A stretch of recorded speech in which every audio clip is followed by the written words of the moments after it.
omukulamburuku chanjirwe ngo abashija barukwebembera parish development model nibabanza bashaba bakazana n'abishiki ngo babanze babatombokorwa byo mbonano babone kubaha isente za parish development model.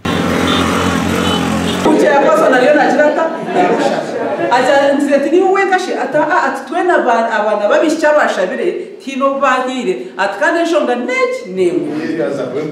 atwachireba karama swahura karama washabiro mwishi bashakwe kamwe akho uzakwa hobangahi ninga Omnyishengero Kazero Rosemary Nyakikongoro aragira urukura bambega hamwe na RDC ya Sheema district okuzo magombo rago na munonga ga Sheme y'amatemba ngo ahabwo kubatunjira amasomo minji garukurega ba chairman ba parish development model ngo no bashabaguza abakazi okubahwera kuganyira uwo mu parish development model. So tukumenya kukozese positions zidu estumu kwenya kutubanduke ki tubanduka abandi batubye.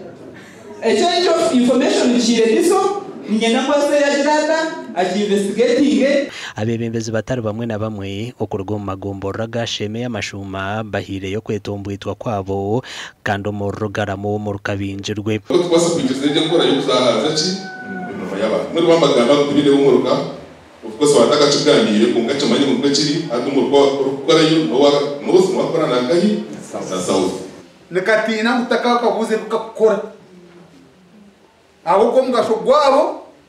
gubiruko kuri Yesu kuye senta habantu